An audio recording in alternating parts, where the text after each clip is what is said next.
You know that moment when the lights come back on and everyone's leaving the theatre, but you just sit there? Yeah, that was me.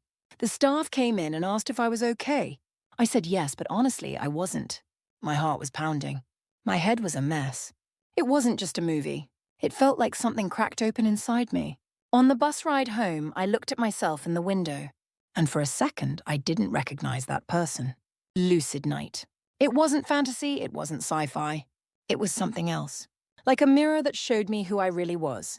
A story about people living as if they're still dreaming, and somehow I saw myself right there. A few days later, I opened my phone. And wow, everyone was talking about it. This movie is my story. That last scene won't leave my head. Clips, memes, fan art everywhere. And for some reason, that made me feel relieved. It wasn't just me. We all felt the same thing, didn't we? Even at work, it was the only thing people talked about. Hey, did you see Lucid Night? That ending, man, I couldn't sleep. I laughed it off, but inside I was like, yeah, same. That one line, it kind of changed me. Like, really changed me. Then a friend called. Hey, they're making a sequel. I froze. Wait, what? Yeah, confirmed. Same director. When I hung up, I just sat there staring into space. The idea that the story would come back. My heart actually skipped a beat. News articles everywhere. People hosting fan events. Traveling to the filming spots. Even universities starting something called the psychology of lucid night. That's when it hit me. This isn't just a hit movie anymore. It's a culture. That night before I went to bed, I replayed the final line in my head. Dreaming isn't an escape. It's proof that we're alive. That line, it wouldn't leave me. So I whispered to myself, yeah, it's not over. The world goes on. A little breeze slipped through the window. City lights flickered outside. Something felt new. The next morning, on the bus, I put on the soundtrack again, looked out the window, and said to myself, my own lucid night starts now. The news spread faster than I expected. Everywhere I looked, people were talking about it. The sequel. Official.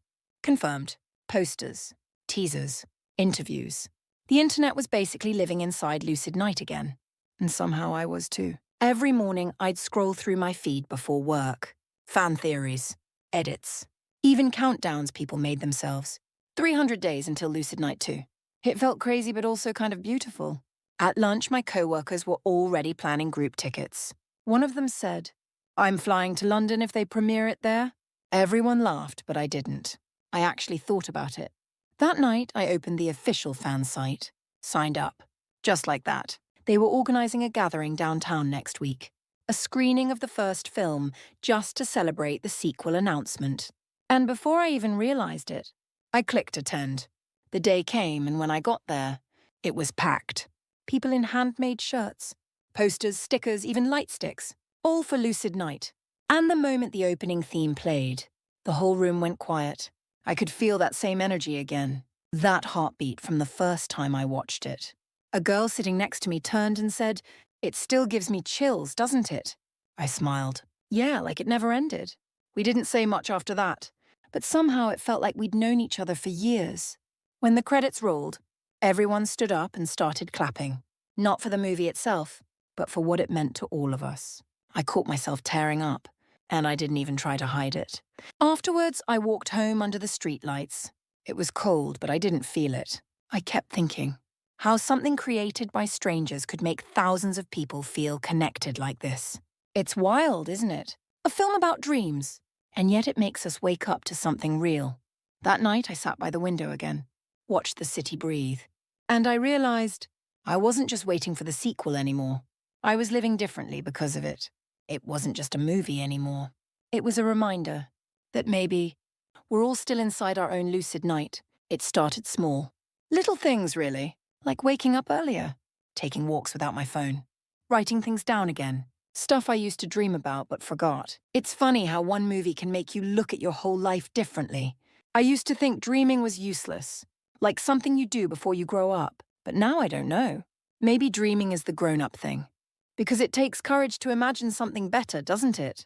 One morning, on my way to work, I passed by this small music studio, the same one I used to peek into when I was in college. There was a sign that said open class for beginners. And before I could stop myself, I walked in. The smell of wood, the quiet sound of piano keys, it all came rushing back. The teacher looked up and smiled. First time? Not exactly, I said, but it's been a while. He nodded like he understood. That day, I played my first note in years. And honestly, it felt like breathing again. When I got home that night, I wrote in my notebook. Just one sentence. Lucid Night didn't change my life. It reminded me I still have one. I stared at that line for a long time. Because it was true. I wasn't chasing some fantasy anymore. I was remembering what it meant to feel alive. People around me noticed, too. A friend said, "You seem lighter these days." And I laughed. Yeah, maybe I am. But what I really wanted to say was, I finally stopped watching my life from the outside. Now I was part of it again. Sometimes I still replay the soundtrack when I can't sleep. Not because I miss the movie, but because it reminds me of that version of myself I almost forgot. The one who still believes something new can start at any moment. And I guess that's what Lucid Night really taught me. That life isn't about waiting for the next story. It's about realizing you're already living one. Time flew by, and suddenly the countdown wasn't in months anymore. It was in days. Everywhere I went, I could feel it. Bus stops, cafes, even subway ads. Lucid Night 2 was coming. People online were losing their minds. Fan meetups, theories, live streams, it was like the world was holding its breath. And me? I was too. But it felt different this time. Not just excitement, something deeper. One night, I joined an online watch party. Hundreds of people watching the first film together before the sequel release. The chat was flying. Someone typed, "I watched this movie when I was lost. Now I'm not." And everyone started replying with little hearts and emojis. I didn't type anything. I just smiled. Because I knew exactly what they meant. When the credits rolled, people started turning on their cameras. Some were crying. Some were laughing. Different languages, same emotion. And somehow, even through a screen, I felt close to them. Like we were part of something bigger than ourselves. Later that week, I went to a small fan pop-up downtown. They were playing the soundtrack on loop. The same song from the ending scene. And for a moment, everything around me just stopped. All the noise, the crowd, the flashing lights, it all blurred into one feeling. Peace. I looked at the poster on the wall. The tagline said, "Dream again, live again." Simple words, but they hit hard. Because that's exactly what I'd been doing without realizing it. As I left, a kid next to me pointed at the poster and said to his mom, "Mom, that's the movie where people learn to dream, right?" The mom smiled. "Yeah, that's the one." And I don't know why, but that made me tear up a little. Walking home that night, I thought, maybe stories like Lucid Night don't just belong on screens. Maybe they live through us. Every choice, every moment we decide to try again. It's like we're all writing the sequel together. The day finally came. The premiere! I woke up before the alarm. Like my body already knew it was the day I'd been waiting for. The city felt different that morning. You could almost hear the excitement in the air. People walking faster. Theatres already filling up. Everyone carrying the same quiet thrill in their faces. When I sat down in the theatre, I caught my reflection on the black screen before it started. And I smiled. Because this time I knew who I was looking at. The lights dimmed. That familiar melody started, and for the next 2 hours, I forgot about everything else. The story unfolded like a mirror to everything I'd lived through this past year. The doubts, the fear, the small steps I'd taken to dream again. At one point, the new main character said, "If you're dreaming, keep going. It means your heart's still awake." That line hit me hard. I actually laughed quietly to myself. Because I finally understood what the first movie had been trying to tell me all along. It wasn't about escaping reality. It was about finding the courage to live it. When the credits rolled, no one moved. Just silence. And then applause. Loud, honest, endless applause. I clapped too.